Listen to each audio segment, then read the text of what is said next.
วิทยุเพื่อการศึกษาพระพุทธศาสนาและวัฒนธรรม FM ความถี่ 104.50 เมกะเฮิรตซ์ภาคเมื่อค่ำยามแรงของวันจันทร์ที่ 31 เดือนสิงหาคม พุทธศักราช 2563 เดือน 12 เหนือออก 12 ค่ำ 13 ค่ำซึ่งวันพรุ่งนี้ก็จะได้เป็นวันโกนวันพระตามที่ได้ประชาสัมพันธ์ให้เราท่านทั้งหลายได้ทราบว่าคืนวันพรุ่งนี้เป็นคืนวันอังคารรายการเสียงธรรมก่อนรับตาเวลาประมาณ20:20 น.ถึง 4 ทุ่มเป็นรายการที่ธรรมาภาพพระมหาประสิทธิ์ธรรมาภินันโทได้รับเมตตาจากสถานีวิทยุขึ้น FM 104.50 วัดฝ่ายหินตำบลสุเทพอำเภอเมืองจังหวัดเชียงใหม่จะได้น้อมนำเอาพระธรรมเทศนาเรื่องเปรตพีเนื่องในเทศกาลทำบุญอุทิศเป็นกรปนาผลทวนทักษิณานุปทานซึ่งเดือน12เหนือเดือน12เพ็งนั่นโดยมากนี่เพิ่นจะทำบุญกันก็มีเจ้าภาพเจ้าศรัทธาที่เพิ่นมาร่วมเป็นเจ้าภาพกันเทศกันธรรมก็หมายมีพ่ออ้ายแม่แก้วลูนบ้านอำเภอแม่ริมเป็นเจ้าภาพ500 บาทคณะกัลยาณมิตรพี่น้องทางเชียงใหม่อันหมายมีร้านลักทรัพย์เป็นต้นเป็นประธานตระกูลนั่นเลิกนั่นประดิษฐ์อุทิศเป็นบุรพัฒน์ทักษิณานุปทานแก่คณะวงญาติมิตร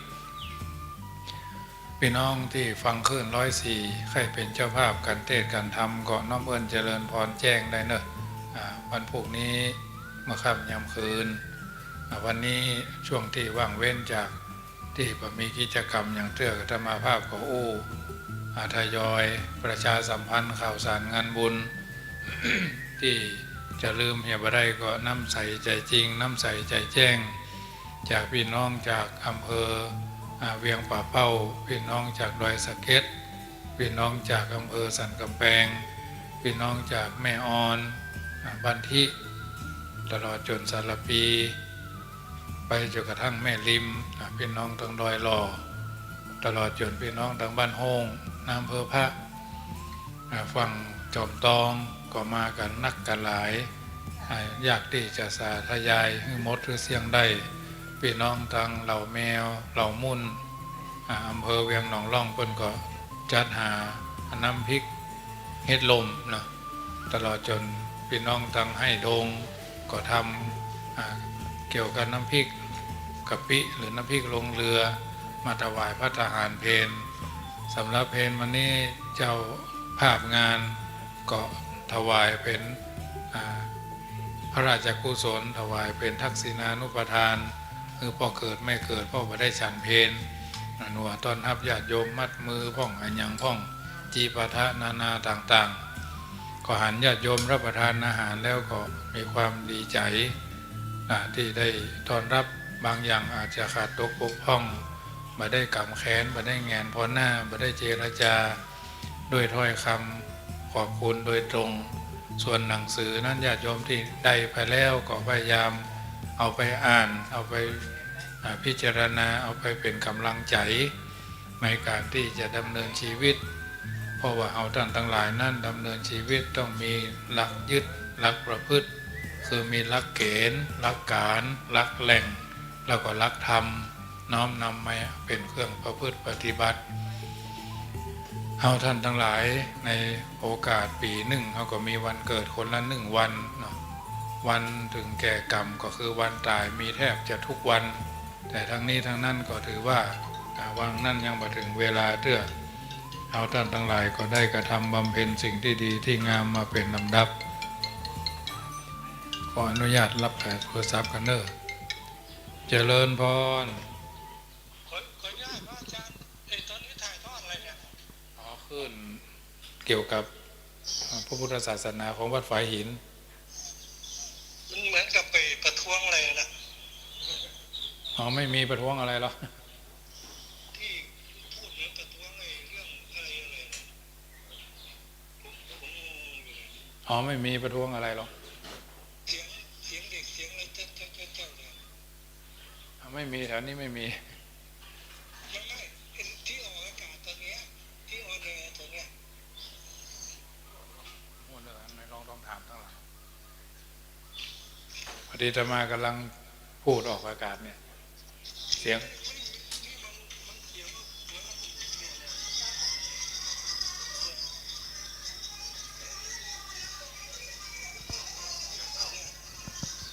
นเสียงขึ้นเข้ามั้ง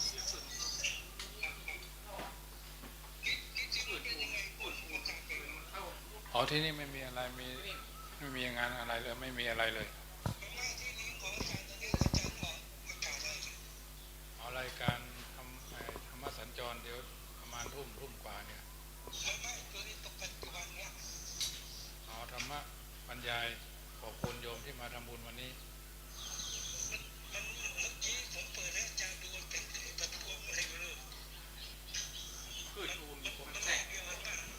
คนละคลื่นมันคงจะมีคลื่นคนมาเดี๋ยวถามเจ้าหน้าที่เขาดูดูหน่อยครับเดี๋ยวจะดูอีก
สำหรับญาติโยมสาธุชนที่จะได้เดินทางมาร่วม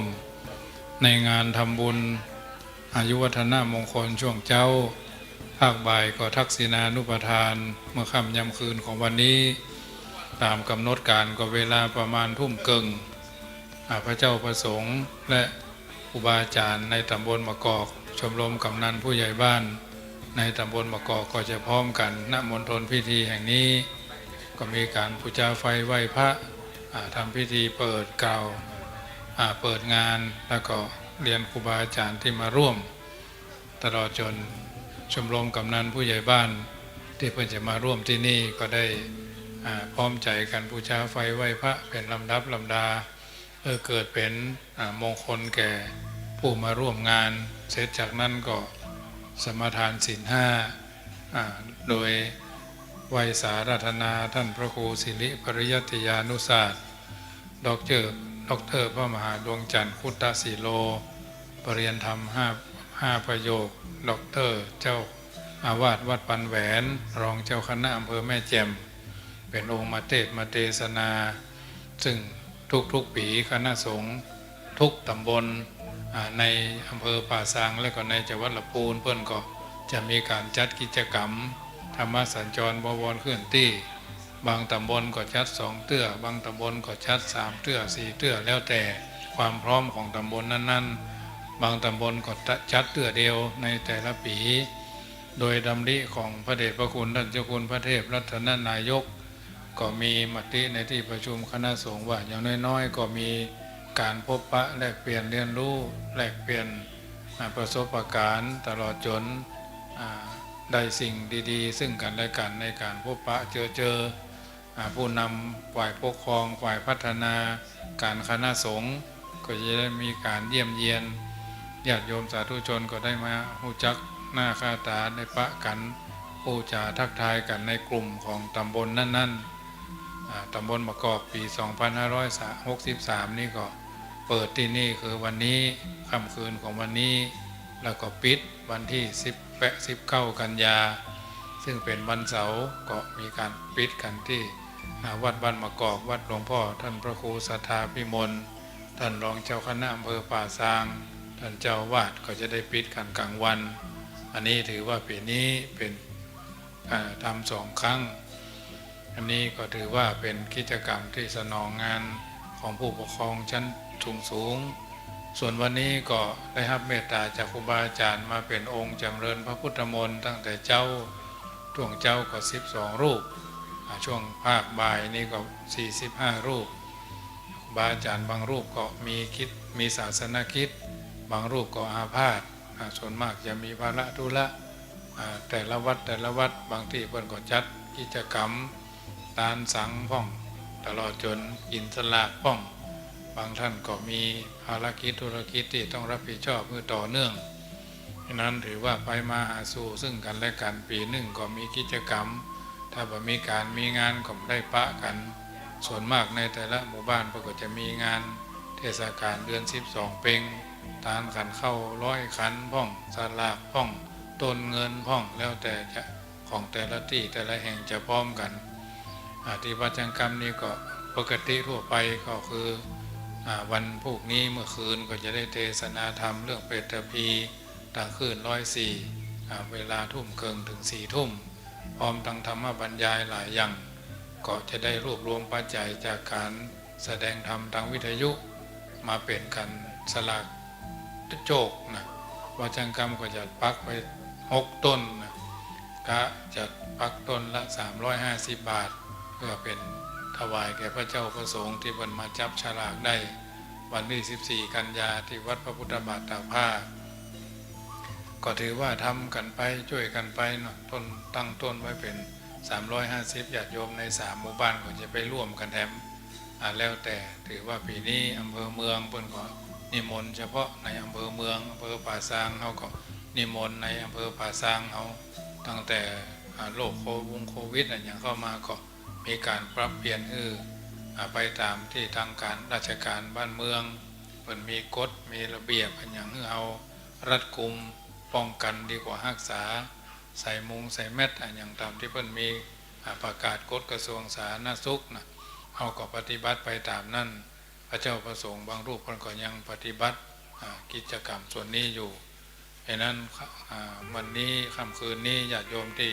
อยู่ใกล้อยู่หิมรัศมีบ่เกิน5 กิโล 6 กิโลก็สามารถมาร่วมหรือจะเปิดฟังทางวิทยุFacebook ไลฟ์ของวัดฝ่ายหินก็ได้ถ่ายทอดจนจบรายการซึ่งมีโอกาสก็ได้ฟังกันทั้งเฟซทั้งไลน์ก็ได้วันนี้ก็ทางวัดจังกำก็ได้รับเมตตาจากครูบาอาจารย์หลายรูปหลายตนมาเป็นองค์รับเมตตาจำเริญพระพุทธมนต์และรับทักษิณานุปทานบางรูปก็มาภาคค่ำยามแรงซึ่งส่วนต่างๆก็ถือว่าร่วมกันเป็นลำดับลำดามาวัดเหนือวัดใต้มีกิจกรรมนั่นนี่ก็ไปมาหาสู่ซึ่งกันและกันก็ในนามของเจ้าอาวาสในนามของประธานหน่วยก็ขออนุโมทนากับญาติโยมก็ส่วนมากก็คงจะเดินทางกลับถึงบ้านเรียบร้อยนะส่วนหนังสือที่ธรรมาภาพได้พิมพ์เป็นบรรณาการท่านทั้งหลายผ่านไปผ่านมาจะไปบ้านโฮงเมืองลี่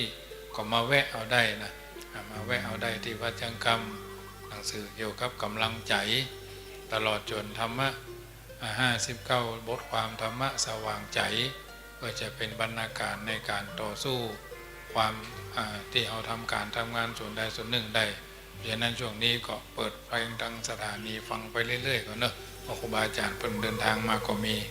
ขออนุโมทนาไว้ต่ออีกก่อนเนอะ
อนจะได้ดังด้วยกัน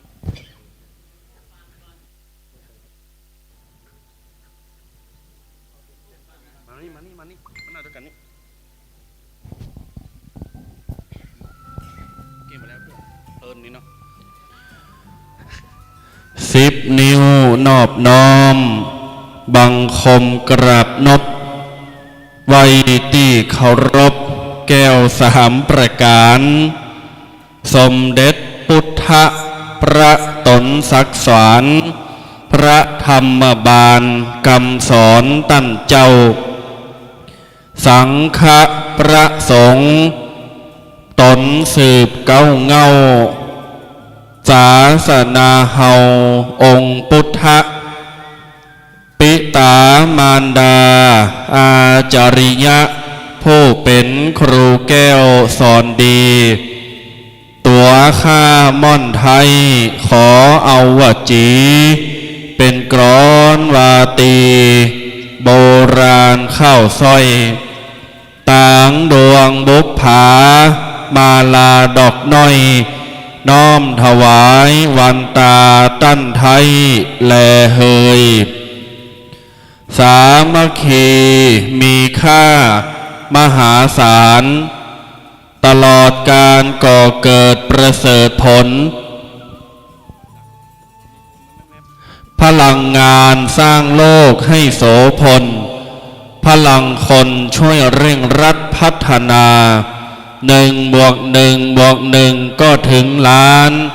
สมัครสมานดวงใจไว้เถิดหนา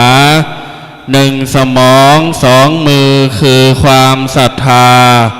ย่อมจะฟันฝ่าอุปสรรคถึงเส้นชัยขอแตบไต้ไวสาบารมีธรรมตนประสรีองค์งามบรมศาส